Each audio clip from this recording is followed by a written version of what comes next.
Bueno, bienvenidos un día más al podcast de Spaniard Performance y en el episodio de hoy vamos a estar hablando de aterrizajes. Así que nos meteremos bastante en detalle acerca del entrenamiento de aterrizajes, de cómo yo lo enfoco, qué perspectiva lo doy de entrenamiento de aterrizajes, porque es una de las cosas sobre las cuales yo siempre he sido bastante vocal, siempre he sido muy crítico, porque yo creo que se habla de entrenamiento de aterrizajes un poco por la típica idea de no, esto, pues mira, se aterriza así que tiene sentido entrenar el aterrizaje de esta manera y al final como se lesionan mucho más los deportistas en acciones de aterrizaje, de caída, en las acciones excéntricas, pues hay que hacer ese trabajo más enfatizado e intentar imitar esas acciones y replicarlas en ambientes controlados, tal y cual, y creo que siempre, para mí ha sido siempre, todo ese discurso ha sido un meme más que otra cosa, porque vamos a meternos más en detalle acerca de eso, pero bueno, sobre todo, antes de todo de que empecemos el podcast, si lo estás viendo tanto en YouTube como lo estás escuchando en podcast, cualquiera de las dos va a ser perfecto. Recordad que si estáis en YouTube, pues estoy mostrando de vez en cuando algunas de las cosas de las que voy hablando, las voy poniendo en imágenes, simplemente por las anotaciones que yo he tenido acerca de este tema. Simplemente que me ayudan a mí a ir a través de los temas que estamos haciendo y para que vosotros veáis cómo yo lo plasmo dentro de un papel, digamos, porque yo utilizo un iPad para escribir, me gusta escribir, la parte manual me hace que todo sea más fácil para mí de aprendérmelo y de hablar de cualquier tema. Entonces, pues si estáis en vídeo lo podréis ver, si estáis en podcast, mucho más sencillo para que estéis haciendo cualquier otra cosa durante vuestro día a día y lo podéis escuchar y todo lo que hago y todo lo que hablo lo voy a hacer para que una vez más podéis escuchar simplemente a través de audio y no tengáis que ver nada de vídeo. Y recordaros sobre todo que todos aquellos que veis siempre los podcasts de Spaniard Performance, esta es la parte donde yo realmente hablo de rendimiento, donde hablo de lo que me interesa. Toda la parte de redes sociales la hemos hablado ya en episodios anteriores, si queréis echarle un ojo, de cómo desarrollar un poco tu negocio como preparador físico y tal y cual, y ya sabemos que Instagram, TikTok, etcétera, etcétera, es algo para llamar la atención. Yo siempre intento aportar algo de información, pero sobre todo es para que la mayoría de vosotros lleguéis aquí, que es donde realmente a mí me interesa que estéis porque podéis ver realmente de lo que yo hablo y de qué va la cosa, ¿no?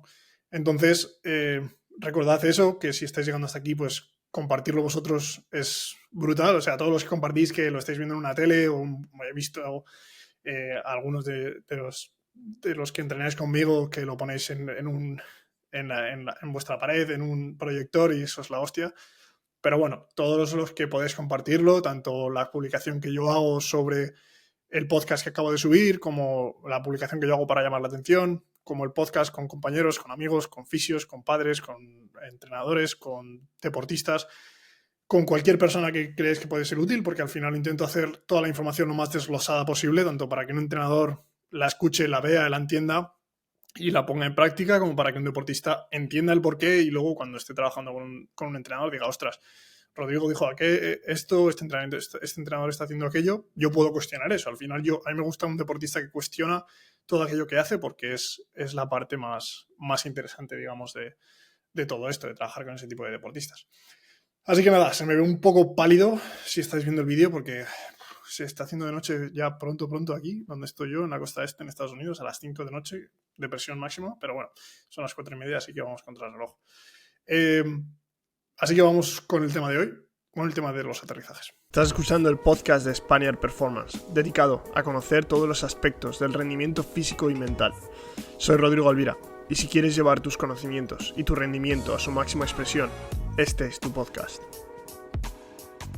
Lo primero que tenemos que tener en cuenta es que, hablando un poco del argumento con el que he empezado todo esto, y es que cuando hablamos de aterrizajes, muchos entrenadores hablan de que el aterrizaje es una porción crítica de muchos movimientos dentro de la pista, sobre todo cuando hablamos de baloncesto o voleibol, sobre todo. Esto transferiría pues probablemente a cambios de dirección, a deceleraciones dentro de fútbol, por ejemplo, de rugby. Y son acciones importantes, sí, son acciones importantes, pero tenemos que tener en cuenta también que son acciones que ya suceden de por sí, son acciones que están pasando constantemente. Entonces, muchas veces, uno de los argumentos que se utiliza muchas veces es tienes que saber frenar antes de saber acelerar. Es una de las cosas más estúpidas que he escuchado. Y entiendo que muchas veces se intenta hacer entender, y yo creo que lo quiero entender así, que es que es lo más importante, primero es tener la fuerza para luego poder hacer esas acciones a alta velocidad, etcétera, etcétera, pero el deporte no funciona así, el movimiento humano no funciona así. Todos los niños juegan desde que son pequeños, se tiran desde un columpio, se tiran desde unas escaleras, saltan sobre unas escaleras, corren una cuesta, bajan corriendo una cuesta, y eso es así, y los niños están bien, los niños normalmente no se lesionan, no se fastidian, etcétera, etcétera. Entonces, tener esa idea de que en cuanto yo tengo un niño o una persona que está empezando a entrenar conmigo, tengo que enfatizar en ese tipo de trabajo, realmente no tiene ningún sentido. Es verdad que cuando hacemos trabajo de fuerza, tiene que ser un ambiente controlado, tiene que ser un ambiente seguro, tiene que ser un entrenador que se asegure de que todo lo que está haciendo esa persona, ese niño sobre todo, esté bajo una serie de parámetros. Pero eso no tiene nada que ver con ser extremadamente fragilista y tener miedo a que el niño no pueda hacer acciones que ha estado haciendo durante sus pocos años de vida, pero has estado haciendo sin ningún problema. Entonces, no podemos estar centrándonos en eso constantemente. Entonces, no, el entrenamiento de aceleración, de caída, de frenada, como queráis llamarlo, no es la parte por la que se inicia el entrenamiento. El entrenamiento se inicia por el entrenamiento, que es entrenarlo todo. Y esta es una parte que podemos integrar dentro del entrenamiento, pero tenemos que saber realmente cómo integrarla. Entonces, yo aquí voy a hablar de cómo integrarla, porque muchas veces siempre lo que hago es tirarlo todo por la ventana. Es verdad que muchas veces es así. Y me doy cuenta, bueno, que hay que dar soluciones, no solo problemas, y la problemática que incluye que tiene este tipo de metodologías y cómo las aplico yo y cómo las entiendo yo. Entonces, lo primero de todo, aparte del concepto que acabamos de escribir, es hablar de para mí, la clave y por qué se entiende mal todo el entrenamiento de aterrizajes, porque muchas veces cuando hablamos de aterrizajes, la gente lo primero que piensa es una mecánica de aterrizaje. Se habla constantemente de la técnica de la mecánica de aterrizaje y tenemos que tener en cuenta que el aterrizaje, en muchos casos que se produce en cualquier deporte, no es replicable y es auténticamente caótico. Es decir, ese aterrizaje se produce de la manera que el deportista puede hacerlo. Si saltamos para coger un rebote, probablemente acaba cayendo porque probablemente te estés yendo hacia un lado para estirar más un brazo que el otro. Va a haber una serie de asimetrías que lo que van a provocar es que caigamos en una pierna, caigamos en la otra o caigamos en las dos, pero en una posición split o como queramos llamarla, pero va a ser diferente cada vez que lo hagamos. Por lo tanto, hablar de que hay una técnica de aterrizaje es completamente incorrecto. Hay muchas maneras de lidiar con esos aterrizajes. La primera de todas es que el deportista esté ya expuesto de manera constante a esos aterrizajes, que ya se produce a través de jugar al propio deporte. Entonces, cuanto más juguemos al propio deporte, mayores van a ser nuestras habilidades de saltar, más nos vamos a elevar y desde más alto vamos a caer. Desde cuanto más alto caigamos, más riesgo va a haber de que esa caída sea más peligrosa porque vamos a estar involucrando mayores niveles de fuerza. Pero eso se va a ir estableciendo poco a poco a través del desarrollo del deportista.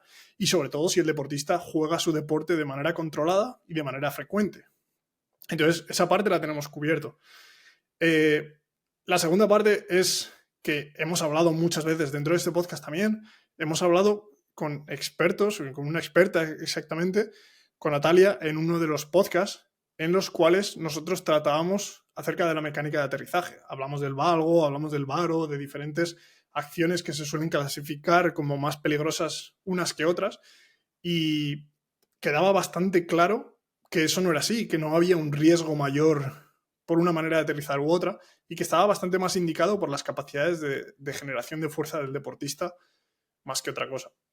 Entonces, allí reside la clave de todo. La clave de todo es que el entrenamiento de aterrizajes tiene que estar destinado a la capacidad de la utilización excéntrica, que lo hemos hablado alguna vez y lo hablaré más adelante, lo que es la capacidad de utilización excéntrica, pero básicamente es la capacidad del deportista de generar fuerzas en ese proceso de descenso, en ese proceso de caída, para después cambiar la dirección de esas fuerzas y generarlas en una fase concéntrica. La fuerza se genera constantemente, no se absorbe, eso lo hemos hablado muchas veces ya. La fuerza, por física, no se puede absorber. La fuerza se genera constantemente, se genera en unas direcciones u otras, pero la fuerza siempre se genera y se intercambia entre el suelo y la persona que está generando esas fuerzas. El suelo nos las devuelve, básicamente. Entonces, ahí es donde tenemos que estar pensando. Cuando nosotros hablamos del entrenamiento de fuerzas, ya no estamos, el entrenamiento de aterrizajes, no estamos pensando en un entrenamiento de técnica de aterrizaje, sino que estamos hablando de un entrenamiento en el cual nosotros entrenamos para aprender a lidiar con fuerzas y aprender a generar esas fuerzas. Dos maneras, básicamente. La que hemos dicho, la primera de todas, exponerte a las acciones propias de aterrizaje, como siempre, exponerte a la acción que potencialmente puede crear esa lesión, es uno de los tweets que yo subí hace muy poquito. Y la segunda, que es entrenar las capacidades atléticas básicas del deportista, las capacidades de generar fuerza, las capacidades de generar fuerza en diferentes vectores, las capacidades de generar fuerza en acciones excéntricas, en acciones concéntricas, en acciones isométricas, y es entrenar la fuerza. Punto. La fuerza se puede entrenar con el trabajo de fuerza, se puede entrenar con la pliometría, con el cambio de dirección, con los sprints, y la fuerza se entrena, como hemos dicho, exponiéndote a esas acciones. Entonces, al final, podríamos decir que en vez de dos, es una, que es entrenar fuerza. Entrenar fuerza ya está, el deporte está incluido en la fuerza, porque el deporte es una fuerza puesta en contexto. ¿Vale? Entonces, de eso se trata el entrenamiento de aterrizajes. Nosotros, al final, lo clasificamos en entrenamiento de aterrizaje simplemente porque lo tenemos que clasificar todo, porque somos así, somos humanos y hay que organizarlo todo. Y no nos gusta el caos, pero es así. Todo el entrenamiento al final va a ayudar al propio aterrizaje. Pero si nos metemos específicamente a hacer un trabajo que enfatice simplemente en esa capacidad de generar fuerzas en una fase de descenso, en una fase excéntrica, pues básicamente nos colocamos en esas acciones. Entonces, para hablar más en detalle de todo este trabajo de aterrizajes. Cuando yo hablo del trabajo de aterrizajes, lo clasifico en bastantes partes. Como hemos dicho, todo el trabajo de fuerza para mí va a ser parte de la capacidad del deportista de aterrizar y sobre todo de utilizar la fase excéntrica cuando no solo estamos aterrizando, sino que estamos realizando cualquier salto, cualquier cambio de dirección, etcétera, etcétera. Entonces, en el momento en el que nosotros nos vamos a una parte más específica, a integrar simplemente ese movimiento de la manera más específica posible en el entrenamiento que podamos. Que para mí esto lo clasifico en dos maneras. Básicamente es aterrizar, pero de una manera en la que buscamos una sobrecarga de fuerzas. Para mí hay varias maneras de hacer esto. La de esfuerzos únicos, que nos vamos a encontrar con ejercicios como pueden ser los depth drops, los depth jumps y los drop jumps. Los depth drops al final o los altitude drops o las caídas desde altitud básicamente van a ser unas caídas desde un cajón en el cual nosotros lo único que buscamos es generar fuerzas en esa fase excéntrica y no ponemos un énfasis en ese cambio de dirección de fuerza. Simplemente buscamos un énfasis en decelerar nuestra masa y en producir fuerzas para conseguir esa deceleración. Después ya está la parte más integrada dentro de todo el movimiento, que sería un depth drop o un drop jump. Y luego estaría la parte más integrada, que sería un depth jump o un drop jump. La diferencia entre el depth jump y el drop jump, en muchos casos se ha creído que los drop jumps se hacen desde alturas menores y los depth jumps se hacen desde alturas mayores, cuando realmente eso no es así, simplemente es la intencionalidad, la intención detrás del ejercicio. Si hablamos de depth jump, es un ejercicio en el cual no nos importa cuánto tiempo de contacto haya con el suelo, es decir, nosotros vamos a caer desde un cajón y vamos a permitir que haya todo el tiempo de contacto que el deportista necesite para luego buscar la mayor altura de salto, mientras que con un drop jump vamos a buscar que el tiempo de contacto sea el mínimo posible. Entonces estamos centrándonos más en el tiempo de contacto que en la altura de salto. Al reducir mucho más el tiempo de contacto, la altura de salto final será menor, por lo general. Entonces estas son las tres maneras en los esfuerzos únicos de trabajar de manera más específica todas esas acciones de aterrizaje. Dentro de la parte más integrada del movimiento, que ya no son simplemente esfuerzos únicos, aunque realmente también lo podrían ser, pero son integraciones en las cuales ya nosotros no estamos cayendo desde una altura, sino que estamos integrándolo dentro de un propio salto.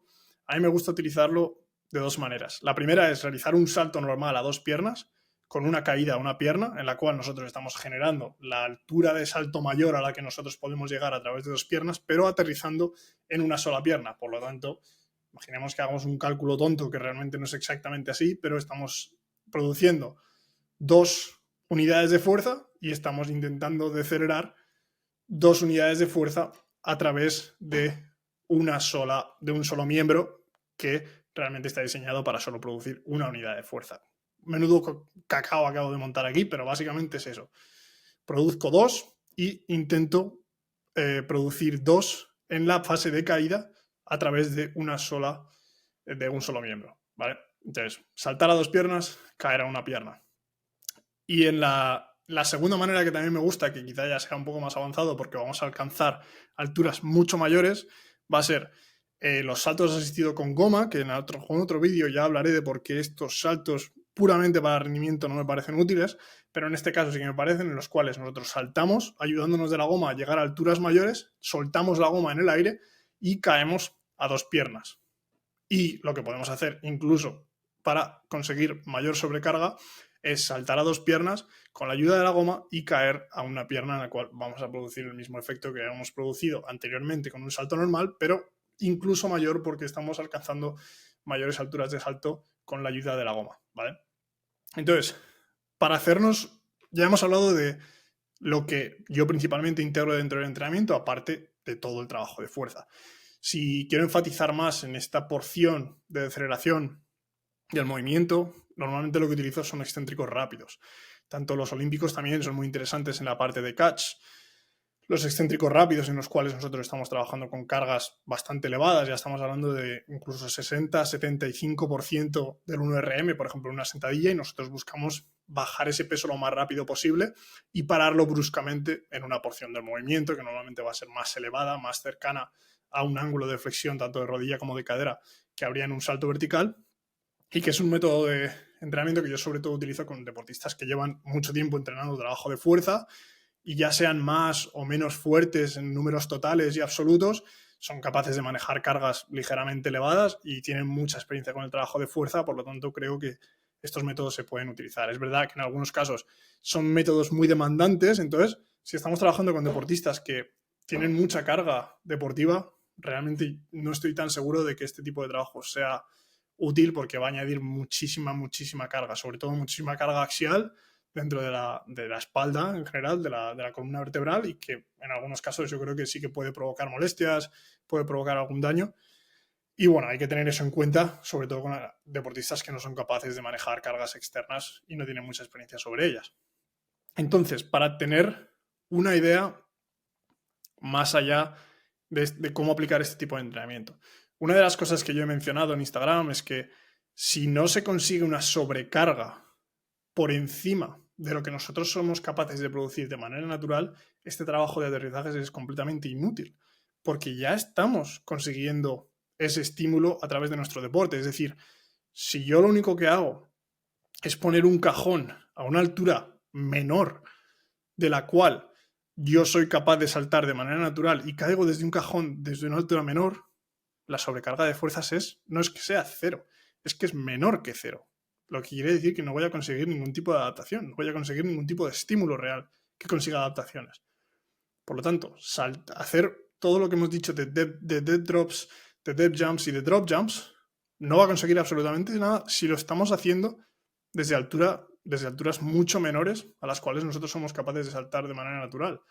Incluso si queremos hacer las partes integrativas de depth jump y de drop jump, si lo estamos haciendo desde alturas menores, ¿por qué lo estamos haciendo desde alturas menores y no hacemos directamente pliometría normal y corriente? Podemos hacer unos Masai jumps, podemos hacer saltos de vallas, podemos hacer saltos en el sitio, podemos hacer tack jumps, podemos hacer bounding, porque realmente vamos a conseguir mayor efecto que saltando desde una altura menor de salto que puede conseguir el deportista. Por lo tanto, en este caso, hacer este tipo de entrenamiento saltando desde alturas menores a las cuales el deportista puede llegar de manera natural no tiene ningún sentido para entrenar el rendimiento en sí mismo. Tiene sentido para realizar rehabilitaciones, para realizar vuelta al juego, digamos, para cualquier deportista que se ha lesionado. Incluso te diría que tiene sentido para deportistas que son extremadamente incompetentes o para personas que son muy incompetentes en el movimiento y que realmente pues ni han jugado ni han realizado actividad física durante su vida, y personas, pues ya estamos hablando de otro tipo de personas que normalmente yo no hablo de eso aquí, pero personas que necesitan empezar desde menos cero, que las podemos encontrar, no tienen por qué estar lesionadas, sino que tienen un sedentarismo elevado o simplemente llevan mucho tiempo sin hacer ningún tipo de actividad explosiva como tal, que probablemente esta no sea la parte por la que empezar. Tenemos que empezar por otras partes mucho más importantes. Después, realizar estas caídas y este trabajo de caídas desde la misma altura de salto. Es decir, si yo puedo saltar 50 centímetros, caer desde 50 centímetros. Una vez más, esto puede ser un estadio más avanzado del proceso de rehabilitación, pero no tiene ningún sentido hacerlo simplemente para buscar el rendimiento. Quizá en días en los cuales queremos minimizar mucho la fatiga, pero entonces directamente yo no lo haría. Entonces, si nosotros lo que buscamos realmente es una sobrecarga, como hemos dicho, conseguir un estímulo, vamos a tener que colocarnos por encima de la altura de salto. Yo lo he clasificado por encima de los 10 a 20 centímetros, yo creo que es el primer nivel en el que podemos trabajar, es decir, saltar desde un cajón que sea 10 o 20 centímetros mayor que nuestra altura de salto natural. Si yo soy capaz de saltar hasta 50 centímetros, caer desde una altura de 60 o 70 centímetros de altura, y ahí es cuando vamos a poder empezar a conseguir una sobrecarga. Y quizá el siguiente paso ya sería superar esos 20 centímetros de altura en las cuales ya podemos empezar a subir y podemos empezar a trabajar con alturas mucho mayores en las cuales la sobrecarga va a ser muchísimo mayor. Ahí me parece mucho más interesante incluso integrar lo que hemos hablado antes de saltar a dos piernas y caer a una, o de saltar a dos piernas con una goma asistida y caer a dos o a una pierna. Esas son las partes ya más avanzadas. Entonces, todo esto se puede utilizar, yo creo, con cualquier deportista, pero cuanto mayor sea la altura de caída de la que saltamos desde el cajón, pues más complejo va a ser para el deportista. Entonces, básicamente esa es la manera en la que yo intento pensar este entrenamiento de caídas. Y después hay algunas preguntas que se hacen muchas veces, y es que cómo realizar este tipo de trabajo. Yo los vídeos que os acabo de mostrar, si los habéis visto, es que cuando nosotros caemos y realizamos este trabajo de caídas, yo lo que instruyo al deportista normalmente es que el deportista caiga de manera natural y reaccione al suelo de manera natural. No, si no estamos haciendo un salto posterior a la caída, simplemente que reaccione contra el suelo de manera natural, que va a producir una reacción elástica, porque simplemente vamos a producir una ligera cantidad de fuerzas para impedir que la gravedad básicamente nos chafe. Pero muchas veces lo que se utiliza dentro del entrenamiento de aterrizajes es el sticking landing, es decir, llegar a una posición en la cual el deportista decelera y se para de manera isométrica. Porque esto no tiene ningún sentido. Primero, no tiene ningún sentido porque esto jamás va a pasar. No es una manera en la cual nosotros aprendemos a lidiar con fuerzas, sino que intentamos minimizar la cantidad de fuerzas. ¿Puede ser interesante? Sí, pero no, eso no es parte del entrenamiento. Simplemente eso es una estrategia para minimizar la cantidad de fuerzas que estamos produciendo. Entonces, yo lo que diría es que eso es una estrategia. En el caso de que un deportista salte en cualquier momento y se dé cuenta de que la manera en la que va a caer no es la más eficiente o no está preparado para caer desde esa altura a la cual ha llegado, no sabremos cómo, y tenga que utilizar esta estrategia, pero realmente no tiene ningún sentido a la hora de utilizar el entrenamiento. Hay mucha gente que, pues hay personas que han hablado del reflejo de latencia corta, que al final es un reflejo, es algo automático de nuestro cuerpo que sucede durante los primeros 90 o 100 milisegundos. Y al final se argumenta que este tipo de trabajo en el cual nosotros intentamos eliminar nuestro reflejo natural ante esas acciones puede tener algún efecto negativo posteriormente en cualquier momento que nosotros busquemos hacer una acción posterior a esa acción de descenso, que básicamente pasa en cualquier acción deportiva. Entonces es una razón más para no meter este tipo de trabajo dentro del trabajo de aterrizajes. Y por último, una de las cosas que se habla es, pero entonces, cuando el deportista cae en posiciones difíciles o vulnerables, ¿qué tiene que hacer el deportista? Lo primero es que el deportista no va a estar pensando lo que tiene que hacer en ese momento. Por lo tanto, el deportista tiene que estar preparado para asumir esas fuerzas de manera general. Su cuerpo tiene que ser capaz de asumir esas fuerzas, y si no es capaz de asumir esas fuerzas, pues es posible que se exponga a una acción mucho más, con mucho mayor riesgo que se expondría si tuviera esa capacidad de lidiar con esas fuerzas. Y en segundo lugar, nos podemos dar cuenta muchas veces cuando vemos la NBA, por ejemplo, que hay un mate, o que hay un tapón, o cualquier cosa, que el deportista lo que hace es caer. Es decir, él cae sobre su pierna y si ve que no va a conseguir estabilizarse de manera dinámica o que no va a encontrar equilibrio, lo que hace es tirarse al suelo. Y eso evita muchas veces, pues, colocarte en posiciones en las cuales tu cuerpo no, simplemente por palancas, no va a ser capaz de producir fuerzas para estabilizar tu cuerpo. Y esa es una estrategia que se utiliza constantemente y que no está mal. No está mal enseñarla tampoco. Es decir, no está mal aprender a que el deportista interactúe con el suelo. Por eso muchas veces se hacen actividades dentro del suelo, de volteretas, de caídas, de aprender a caer, pero aprender a caer de esa manera. Es decir, que nosotros nos desestabilizamos, podemos buscar un primer apoyo para después ya minimizar la cantidad de fuerzas que hay en ese apoyo o en el apoyo posterior en el cual nosotros caemos con todo nuestro cuerpo. Y esa es la última manera. Entonces, básicamente esa es mi perspectiva acerca del entrenamiento, este entrenamiento de aterrizajes. Y el entrenamiento de aterrizajes tenemos que tener en cuenta que no se utiliza simplemente para la capacidad de un deportista de aterrizar, sino lo que hemos dicho al inicio, para la capacidad de utilización excéntrica, para la capacidad que tiene el deportista de utilizar la fase excéntrica para posteriormente potenciar la fase concéntrica y utilizar el ciclo de estiramiento-acortamiento. Entonces, una vez más, os agradezco muchísimo que hayáis estado aquí. Hemos estado hablando de aterrizajes. Si os ha molado, os recuerdo que podéis compartirlo y cuanto más lo compartáis, más apoyáis a todo esto. Os recuerdo que tenéis un 10% dentro de la página de Bitruf, en el encoder y en todos los productos que tenéis ahí con el código Spaniard10. Y os recuerdo también que tenéis los métodos de entrenamiento, Spaniard Method 3.0, Foundations y sin material, si los queréis comprar ahora mismo, para empezar a utilizarlos dentro de vuestro entrenamiento, si sois entrenadores, para ver cómo yo he programado ese tipo de entrenamientos. Y por último, recuerdo que tenéis que entrar en la comunidad. Si estáis en la comunidad, todas estas cosas como los podcasts que voy pasando, notas que hablamos de los podcasts con otros entrenadores, con deportistas, preguntas que podéis hacer como entrenadores o como deportistas en diferentes secciones de la comunidad. Tenemos un montón de secciones, interactuamos todos los días, yo respondo todos los días y hablo todos los días por ahí y paso cosas extra que no suelo pasar por redes sociales, porque como he dicho ya, estoy bastante hasta los huevos de las redes sociales y quiero tener una plataforma en la cual yo pueda comunicarme con vosotros y pasaros cosas mucho más interesantes para todos aquellos que sé que estáis más interesados realmente en aprender del entrenamiento y en conocer cosas más interesantes. Así que, como siempre, nos vemos en el próximo episodio.